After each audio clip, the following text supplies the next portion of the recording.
Hello and welcome back to The Other Opinion.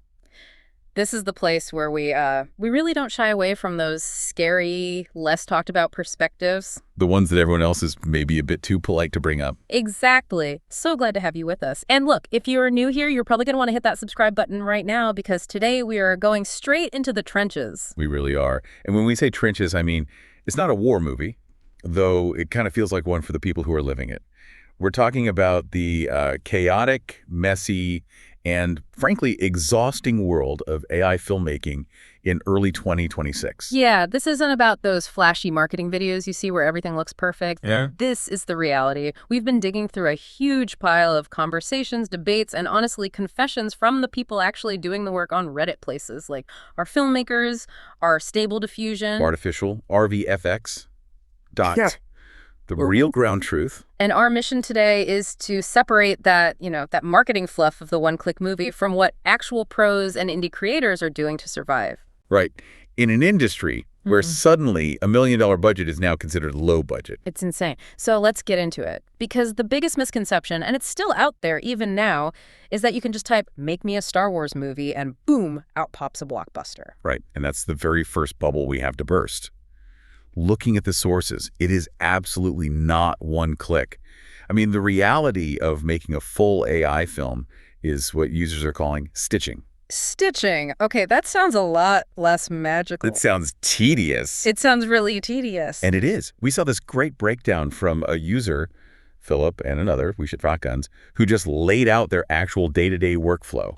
It's a complete Frankenstein method. So it's not one single program doing all the work. Not even close. It's like a dozen different tools all duct taped together. Yeah, I saw that list and I got tired just reading it. Can you walk us through it? Because people really do assume it's just a prompt box. It's so far from that. So, okay, you start with a script. Maybe you use Claude, maybe ChatGPT to help you get the structure down. Okay, standard enough. Then you jump over to Midjourney, something like that, just to get your visual concepts, your storyboards, basically. Right. But then, and this is where it gets really, really hard, you have to break that script down into tiny, tiny little chunks. How tiny are we talking? 2 to 10 seconds. Oh, wait. 2 to 10 seconds? You can't just feed it a whole scene and get a minute of video back? No way. Even the best generators we have right now, the state-of-the-art stuff in 2026, they get what users call wonky after about 10 seconds. The physics just break down. Totally. Faces start to melt. Characters walk through solid objects. It's that classic hallucination problem. So what are they doing? Generating thousands of these little clips. Thousands, using tools like Kling or VO3 or Runway. Then, because the raw output isn't always cinema quality, they're running those clips through upscalers like Topaz to sharpen everything. And then I assume they dump it all into Premiere or DaVinci. And then, finally, they take all those little fragments and they edit them together like a normal movie. It's basically just animation with a slot machine. You pull the lever, and you hope you get something that's actually usable. That is the perfect analogy. And the failure rate is so high, you're not generating one 5-second clip. You're generating 20 of them just to get one that doesn't look bizarre. Speaking of bizarre or, unusable, I have to bring up this one story from the sources that made me laugh out loud, but it's such a perfect example of why this isn't magic yet. Oh, the bird story. The bird story. Yes. I love this one. So this user on Artificial was trying to make a really simple shot. All they wanted was a reflection of birds in a window. Just birds in the reflection. Seems simple enough. You'd think super intelligence could handle that. You would think. They spent 2 hours, 30 attempts, 30. And every single time, the AI put the birds outside the window. Not in the reflection. Not in the reflection. They were like yelling at their screen, "Don't put birds outside," and the AI just wouldn't listen. And that's such a critical example of where we're at. The AI is powerful at making textures. It can make glass look like glass, birds look like birds. But it can be, and this is a quote, incredibly stupid at understanding spatial instructions. It doesn't get the physics. It doesn't know what a reflection is. No, it just knows from its training data that the word bird and the word window often show up together when a bird is flying near a window. It's just probability. So if you're out there thinking AI is about to steal your job tomorrow, just remember, it can't even put a bird in a window reflection right now. Not in the first 29 tries, anyway. Exactly. And hey, if you are enjoying this little reality check, do us a quick favor and hit the like button. And comment below, what's the dumbest thing you've seen an AI do? We really want your other opinion on this. Okay, so let's talk about the tools that do work. Because despite the birds, some of this stuff is impressive. The landscape in 2026 is all about picking the right tool for the right job. Right. You have to know which flavor of AI to use for which headache. The sources talk about VO3 a lot. Yeah, VO3 seems to be the go-to for character motion. Yeah. And this one specific feature they have called crop extend. What's that? Explain crop extend. So imagine you generate a really great clip, but the framing's just a little too tight. You accidentally cut off the top of someone's head. Right, ruins the shot. Crop extend lets the AI basically imagine what's outside the frame, and it expands the video canvas for you. It can save a shot that would have been garbage otherwise. Okay, that's actually really useful. And then there's Luma Dream Machine. Luma's the favorite for cinematic camera moves. If you want that big sweeping drone shot or a really complex dolly zoom, Luma just seems to get camera physics better than the others. And Runway is still in the mix, of course. Runway's the fast one. It's kind of like the Mac of the group. It's user-friendly, it's quick, but it maybe lacks some of that deep, granular control that filmmakers want for really complex storytelling. And then we get to the Rebel, the open source option, 1.2.2. 1.2.2. This is where the whole hardware conversation gets really interesting. Yeah, this is the hardware flex. Because I thought the whole point of this was moving to the cloud, right? You just pay your subscription and let Google servers do the heavy lifting. But then you see this user, a shamed variety 8264. The owner of the RTX 5090. I mean, just dropping that graphics card model is a flex in 2026. But why do it? Why run 1.2.2 on your own machine when you could just use VO? It comes down to control and censorship. This user said the cloud tools are often neutered. Neutered. Well, two ways. First, the safety filters. If you're making a gritty horror movie or a war film, the corporate AI might just refuse to generate a violent or controversial scene. I'm sorry, I can't generate that image. Exactly. But second, it's about quality. Cloud services compress things to save bandwidth. They smooth over the details. By running it local on a 5090, that user can dial in skin textures, poor details, things the cloud just glosses over. But the trade-off has to be time, right? A massive trade-off. They said it takes 20 minutes to generate a single 5-second clip. 20 minutes for 5 seconds of footage. Wow. It's dedication. But they argue the quality is just that much higher. Yeah. It's like we're back to the old days of VFX, rendering overnight, you set it up, go to sleep, and pray it looks good in the morning. History just repeats itself. But while everyone's focused on these flashy video tools, I think the real revolution is somewhere else. You're talking about the boring AI. The boring AI, the stuff that doesn't make headlines but actually saves people's sanity. The sources were full of love for audio tools. Specifically, the DaVinci Resolve audio assistant.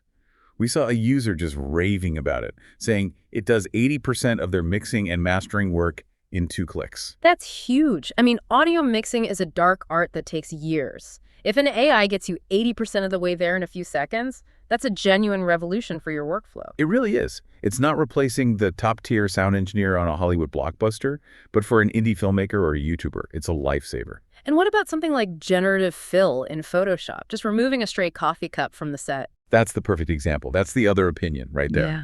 The best AI isn't the one making a fake movie from scratch. It's the one fixing the little mistakes in a real one so the filmmaker can just keep going.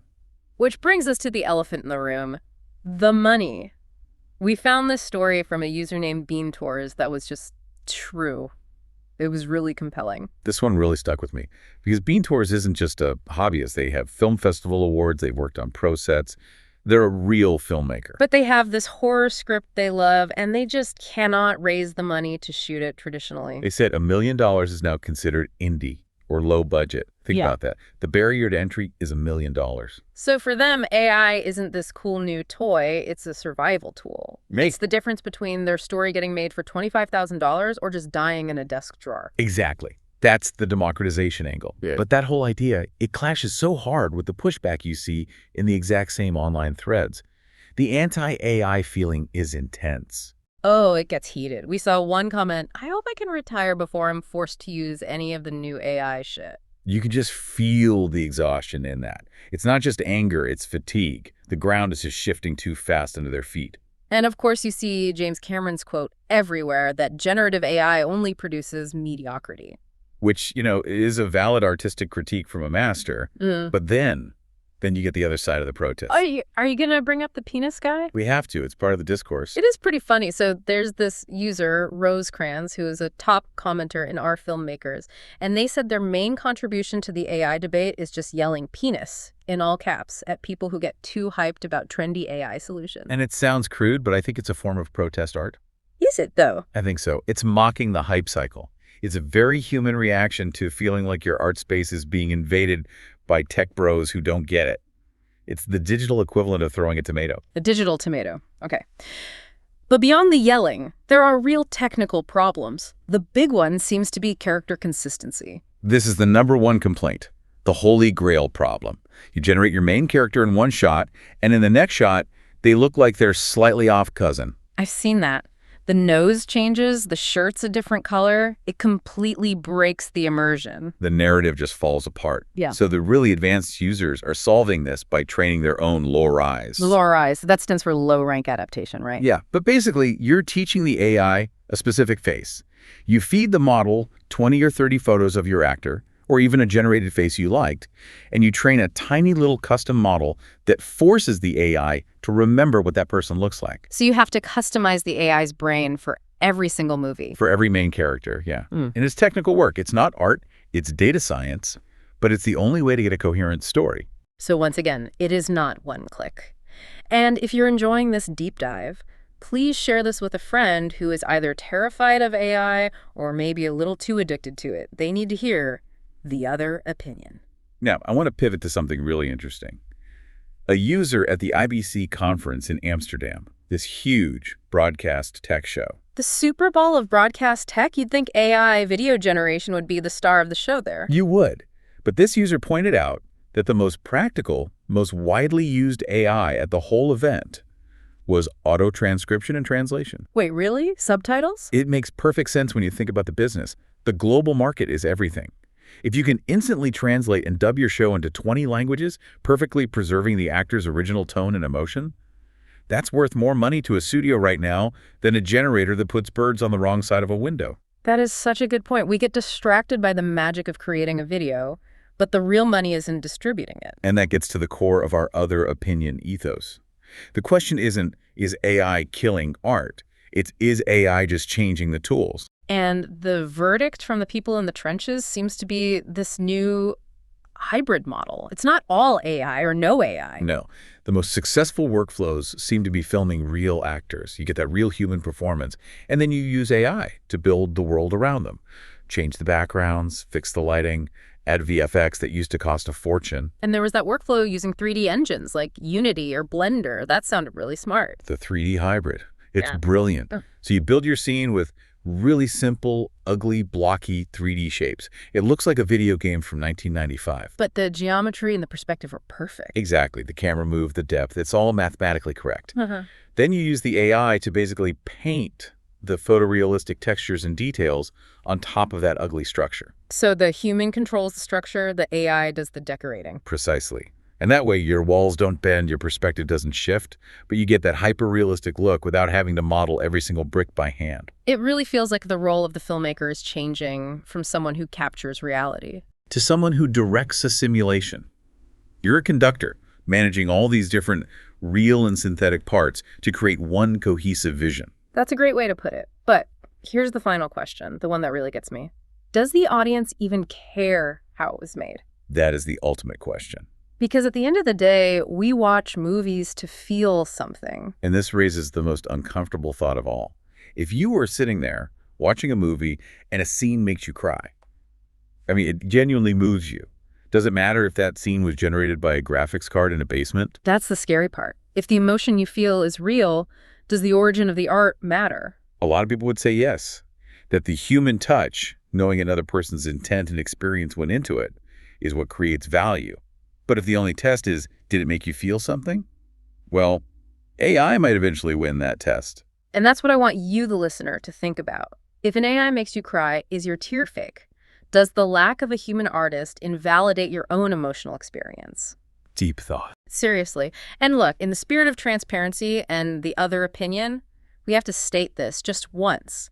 This entire conversation, everything we've said, was generated by an AI based on those Reddit sources. We're here to give you the information, but hey, we might have hallucinated a detail or two. We did our best to stick to what the users actually said. It's a brave new world out there. Indeed it is. So please, smash that like button, leave a comment with your other opinion, tell us, would you watch a fully AI movie? Or are you with the penis guy? And subscribe to the channel. We need your support. And share this with your filmmaker friends. They could probably use a therapy session after hearing about the bird reflection. Don't we all? Thanks for listening to this deep dive. We'll catch you in the next one. Stay curious.